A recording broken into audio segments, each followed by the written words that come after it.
Estamos aqui começando mais uma série que a gente vai começar que é sobre o discipulado. E o primeiro estudo que a gente vai estar fazendo, especialmente esse discipulado, é para os novos convertidos, e também quem já está na caminhada e que não fez o discipulado. A gente vai ter vários momentos aqui, e o primeiro momento de hoje sobre esses estudos, o primeiro momento é como saber se de fato estou salvo. É possível ter a certeza da salvação? É sobre isso que nós vamos estar estudando no decorrer de algumas semanas aí, meses, tá certo? E a gente vai ver, porque esta é uma dúvida que comum daqueles que já recebeu ao Senhor Jesus Cristo, né, que entregou sua vida a Ele. E eu convido vocês a estarem acompanhando essa série, que eu tenho certeza que vai lhe ajudar muito você a crescer, você a amadurecer, você a se tornar uma pessoa mais firme nos caminhos do Senhor. Agora, o que a Bíblia diz, né, a respeito da salvação e que pode ajudar a ter essa certeza, a ter essa convicção? Primeiro, o que é preciso para que alguém seja salvo? O que é preciso para que eu seja salvo? Inicialmente, a gente precisa reconhecer que nós somos pecadores. A gente precisa chegar a esse entendimento, a essa compreensão que nós somos falhos, que nós desobedecemos a Deus todos os dias. E que o pecado, ele nos afasta de Deus. Romanos 6:3 fala que o salário do pecado é a morte. Mas o dom gratuito de Deus é a vida eterna em Cristo Jesus. E Efésios 2:1 fala que nós estamos mortos em nossos delitos e pecados. Veja que então que todos nós somos pecadores. Essa morte que Efésios fala não é a morte física, ele fala da morte espiritual. E a morte espiritual nada mais é que separação de Deus. Portanto, somos pecadores e que necessitamos da graça. E é o que graça? É um presente imerecido. Graça significa você receber um presente que você não merece. E Deus, ele nos oferece esse presente. Jesus veio para morrer por nós, sendo nós ainda pecadores. Então eu entendi que eu sou pecador. Eu cheguei à conclusão que, de fato, o pecado me afasta de Deus. Eu cheguei à conclusão que, pelo pecado me afastar de Deus, eu mereço a condenação. E agora o que eu preciso fazer? Se arrepender. É preciso se arrepender. Atos, capítulo 3, versículo 19, chega e declara o seguinte: arrependei-vos, pois, e convertei-vos, para que os vossos pecados sejam apagados, e para que venha assim o tempo do refrigério pela presença do Senhor. Portanto, é preciso se arrepender dos seus pecados. Se arrepender que você errou, que você falhou. Você correr para Deus e pedir perdão por esses pecados. Então, você precisa, nós precisamos disso, de se arrepender, porque todos os pecadores precisam do arrependimento. Então, eu reconheci que sou pecador, eu reconheci que preciso me arrepender, e agora, preciso fazer mais algo? Sim. Você precisa depositar a sua fé, a sua esperança em Cristo Jesus. João capítulo 5, versículo 24, o Senhor Jesus Cristo, ele chega e declara o seguinte: na verdade vos digo, que quem ouve a minha palavra e crê naquele que me enviou, tem a vida eterna e não entrará em condenação, mas passou da morte para a vida. Veja que o Senhor Jesus Cristo fala que quem crê nele, quem crê naquele que o enviou. A fé, ela não deve ser colocada em coisas, em religião, obras, sentimentos, pessoas, méritos próprios, não deve ser colocado nessas coisas ou em alguma dessas coisas, mas tão somente na pessoa de Cristo Jesus. Foi Ele que levou todos os nossos pecados, foi Ele que pagou um alto preço para que eu e você viéssemos ter a oportunidade de conquistar a salvação, de receber essa salvação. Cristo já fez tudo por nós. Então não devo colocar minha esperança em mim, minha esperança nas coisas que eu venha fazer. Porque Jesus é o único caminho que nos leva ao Pai. é o único e não há outro. Ele é o único que pode fazer a mediação entre Deus e o homem. Ele é o único homem com autoridade para salvar. Somente ele pode fazer isso. Não há outro meio. E aí, eu entendi que sou pecador, eu entendi que preciso me arrepender, eu entendi que preciso depositar a minha fé nele, agora eu preciso confessar. Confessar ele como meu único e suficiente Salvador. Romanos 10, 9 e 10 diz assim, a saber, se com a tua boca confessares ao Senhor Jesus e em teu coração creres que Deus o ressuscitou dentre os mortos, será salvo. Aí o versículo 10 ele diz, visto que com o coração se crê para a justiça e com a boca se faz confissão para a salvação. Então é preciso confessar, é preciso declarar para as pessoas que você se arrependeu, que você entendeu que é pecador, que você se arrependeu e que você depositou a sua fé, a sua esperança na pessoa de Cristo Jesus. A palavra de Deus nos ensina que é necessário confessarmos com a nossa boca a fé em Cristo. Com esta confissão, quebramos todo pacto com o pecado, com o passado, não importando de que crença tenhamos vindo, quais práticas de vida tenhamos experimentados, ou quão duro tenhamos sido ao Evangelho. Não importa o nosso passado. Ao confessarmos a Cristo, nascemos de novo. Tudo que vivemos anteriormente fica lá no passado, fica lá atrás. E agora a gente pode reconstruir uma nova história. Quando a gente confessa a Cristo, reconhecemos também que não é por nosso mérito, não é pela nossa boa obra, por termos feito o bem ou termos um comportamento digno. Não, não é por causa disso. Alcançamos a salvação tão somente pelo que Cristo fez. Porque ele morreu por nós e pagou o alto preço pelos nossos pecados, para nos resgatar a mim e a você. É preciso reconhecer isso.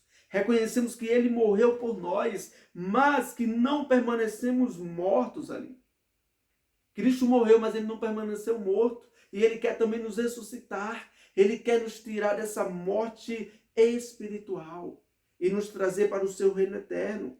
Ele conquistou a salvação por nós. E agora eu preciso, quando eu reconheço, quando eu confesso, quando eu me arrependo, quando eu deposito a minha fé, eu preciso entregar a minha vida a Ele. Senhor, a minha vida agora não me pertence mais. A minha vida agora é tua. E João capítulo 1, versículo 12, ele diz, mas a todos quanto crerem, deu-lhes o poder de serem chamados filhos de Deus, a saber os que creem em seu nome. Então veja que há uma condição para que a gente se torne filhos de Deus. Qual? Que a gente se torne filho de Deus? Crendo, confessando, se arrependendo. E aí Deus vem e nos adota. Quando uma pessoa recebe a Cristo, ela passa de criatura para filho. E aí onde eu queria pegar com você uma questão que nem todos são filhos de Deus. A gente ouve muito por aí. As pessoas falam, não, eu sou filho de Deus. Mas na verdade, filho de Deus ou filha de Deus, tão somente é aquela pessoa que já confessou Jesus Cristo como o único e suficiente Salvador. Filho legítimo, gerado do Pai, só existe um, que é Cristo Jesus. Nós somos criaturas dele, mas que passamos a ser filhos a partir do momento que a gente confessa Ele como o único e suficiente Salvador, que a gente entrega a nossa vida a Ele. Portanto, é Deus que nos dá a salvação inteiramente de graça. Somos salvos pela bondade e misericórdia de Deus, sem qualquer mérito de nossa parte. Efésios 2,8 fala, pela graça sois salvos mediante a fé. Somente pela fé. Aí o 2,9 diz, e isso, no 2,8 ele continua, isso não vem de vós, é dom de Deus. Aí no 9 ele diz que não é pelas obras. Não vem de obras para que ninguém venha se vangloriar. Então a salvação é um presente. Portanto, Nós precisamos reconhecer que sem Jesus estamos perdidos e precisamos nos arrepender do pecado. Reconhecer que nós, pela fé, entregando totalmente a vida a Cristo, ou seja, um ato de rendição, aceitando-o como nosso Rei, Governador e Senhor, a gente recebe a vida eterna. É neste momento que selamos com Ele um relacionamento de compromisso. Ele será o nosso Deus e nós seremos o seu povo. Ele será nosso Senhor e nós o obedeceremos. Não é religião, é relacionamento, é vida com Deus. A partir de então buscaremos nele a orientação, em todas as áreas de nossa vida. Oraremos em relação a tudo, pois somos dele e tudo que fizermos deverá ser para a glória dele. Portanto, o que eu devo fazer para ser salvo? Reconhecer que eu sou pecador. Eu preciso reconhecer isso. Eu preciso me arrepender. Depois que eu reconheço que eu sou salvo, que eu sou pecador, eu preciso me arrepender desses pecados. Eu preciso depositar a minha fé em Jesus. Eu preciso confessar a Ele como meu único e suficiente Salvador. E eu preciso me entregar totalmente para Ele. E aí eu recebo a vida eterna.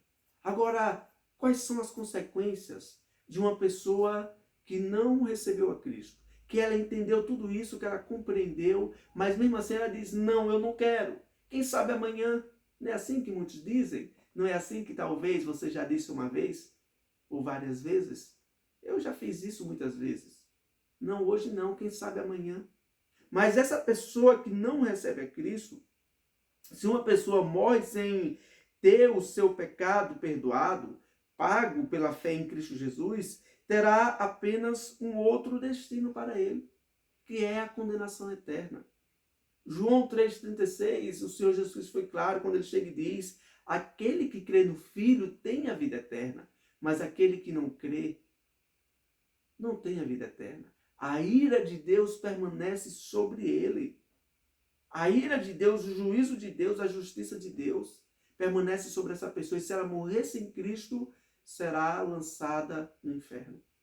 Aí, Mateus 25, 41, Jesus chega e diz lá, então dirá também aos que estiverem à sua esquerda, apartai-vos de mim, malditos, para o fogo eterno preparado para o diabo e seus anjos. Portanto, aquele que não confessou Jesus Cristo verdadeiramente como seu único e suficiente Salvador, infelizmente será condenado. Infelizmente irá para o inferno. Mas se você já tem a Cristo, se você já confessou de todo o coração, você irá morar no novo céu e na nova terra. Não porque você merece, não porque eu mereço, mas porque Ele quis nos salvar. Tá bom? Porque a gente confessou os nossos pecados, a gente se entregou a Ele. Agora, uma vez que a gente fez isso, a gente pode ter a certeza da salvação? A gente pode afirmar que temos a vida eterna? Sim. A gente pode fazer isso por algumas razões. Vejamos aqui. A Bíblia, ela apresenta a vida eterna como algo que recebemos no presente e não no futuro. A gente recebe no momento, é instantâneo. E que iremos desfrutar por toda a eternidade. Há muitos textos na palavra de Deus que tratam sobre isso. Um exemplo, a gente encontra verbos, né, o verbo ter, o verbo estar, né, na palavra de Deus para essa questão da vida eterna. O tão conhecido texto famoso, João 3,16, ele fala, porque Deus amou o mundo de tal maneira que deu o seu Filho unigênito para que todo aquele que nele crê, veja que ele fala, todo aquele que nele crê, tenha a vida eterna. Então veja que aí o verbo ter está no presente. Quem crer nele tem a vida eterna. Aí a gente pode ver outros textos, né? João capítulo 3, versículo 18, ele chega e diz assim, quem crê nele não é condenado. Olha que ele diz, quem crê nele não é condenado. Ou seja, não está condenado. É salvo. Mas quem não crê já está condenado, porquanto não crê no nome do unigênito Filho de Deus. Então, se você crê, se você depositou a sua esperança em Cristo Jesus de todo o coração, você recebeu o presente da vida eterna e ninguém mais toma. Aí, 1 João, capítulo 5, versículo 12, ele chega e diz assim: quem tem um filho tem a vida. Quem não tem um filho de Deus não tem a vida. Então ele fala, se você tem um filho, se você já confessou Jesus como seu único e suficiente Salvador, você tem a vida eterna. Você crê nisso? Você confia nisso? Mas essa vida eterna não é porque você merece. Não, não é por causa disso. Tá certo? E eu também não mereço. Portanto, meus irmãos, a gente precisa crer nisso, confiar nisso. João capítulo 10, o Senhor Jesus Cristo, ele foi claro.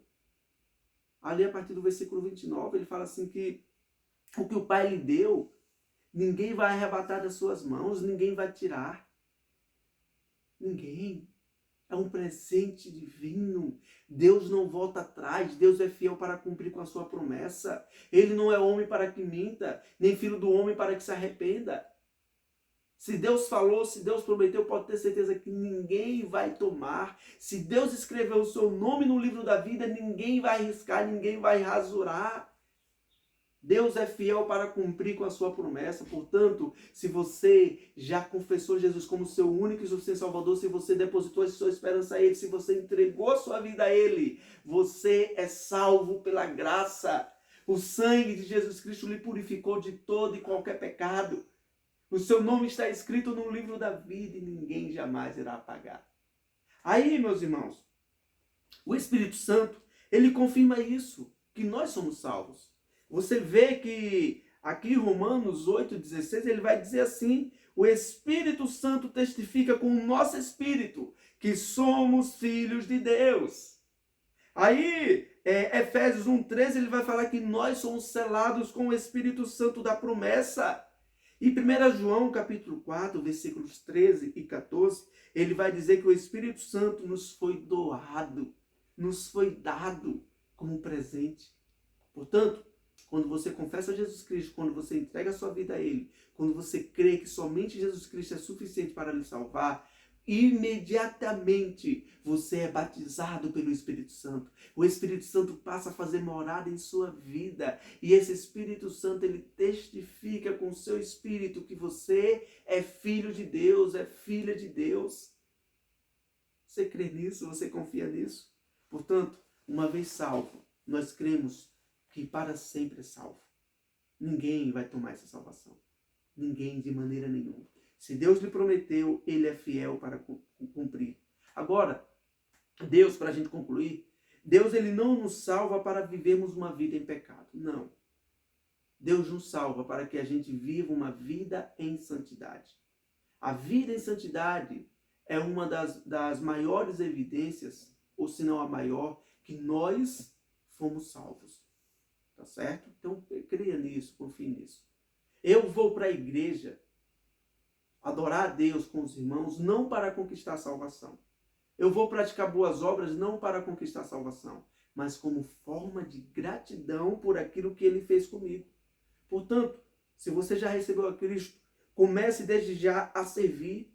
Estude a palavra de Deus. Fale com outras pessoas que você é uma nova criatura em Cristo Jesus. Reúna-se com seus irmãos para adorar a Deus, estudar a Bíblia e viver em comunhão com Ele.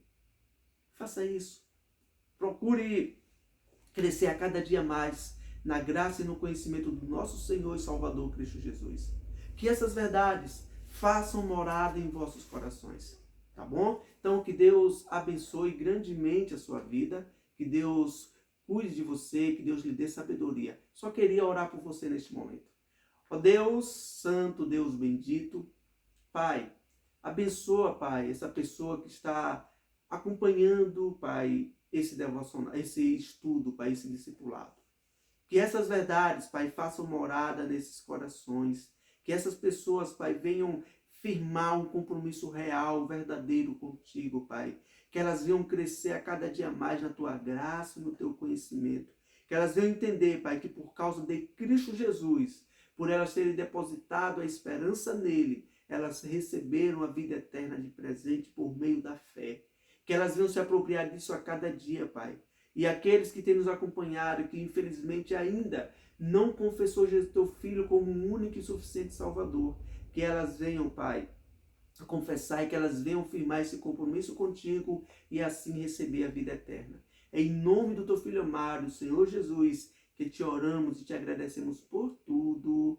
Amém. Então, que Deus abençoe vocês e, se assim Ele nos permitir, na semana que vem a gente vai vir com mais um devocional. Valeu!